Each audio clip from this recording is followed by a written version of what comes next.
Former Democratic Congressman and 2020 presidential candidate Beto O'Rourke joins us from El Paso.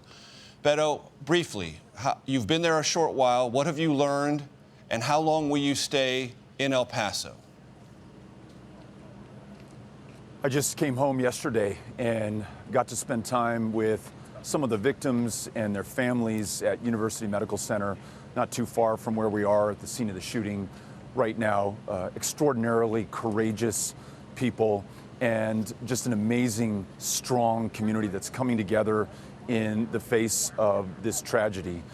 So very proud of El Paso at this moment, though deeply saddened and heartbroken by what has taken place in this community. I'm going to stay here through the course of the day, continue to visit with families, be at a vigil here tonight, and do everything I can to ensure that El Paso comes back as strong as possible, but also to ensure that we do everything that we can to guarantee that this does not happen again going forward. And it has to go well beyond thoughts and prayers, and even beyond sensible gun legislation like universal background checks, like ending the sales of weapons of war. This is really about hatred and racism and intolerance that continues to grow in this country. Hate crimes on the rise for each of the last 3 years. Division being sown by this president.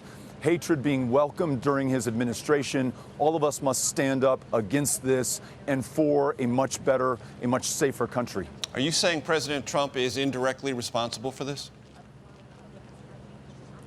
I'm saying that President Trump has a lot to do with what happened in El Paso yesterday. Anybody who begins their campaign for the presidency by calling Mexican immigrants rapists and criminals, anyone who, as president, describes asylum seekers at the U.S.-Mexico border as an infestation or an invasion or animals, anyone who describes those who do not match the majority of this country as somehow inherently dangerous or defective, sows the kind of fear, the kind of reaction that we saw in El Paso yesterday. So the answer, Major, is yes, but it is also something that is much larger than this president and persisted here before his administration.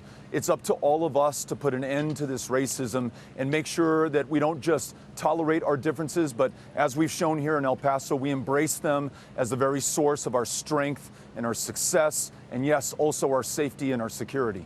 You're no longer in Congress, but you have a voice. Should Congress come back to Washington and cancel the August recess to deal with this issue?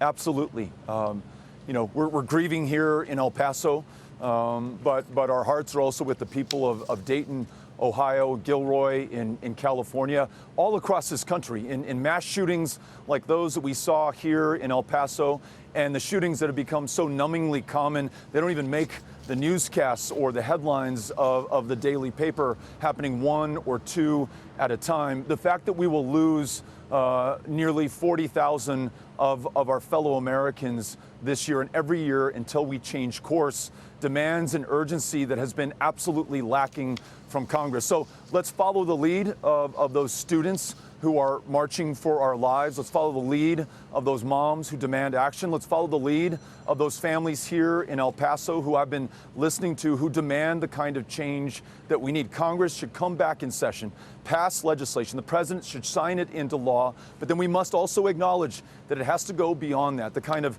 hatred and open racism that we're seeing in this country is having not just a corrosive result, it's a deadly consequence, and we saw that on full display in El Paso yesterday.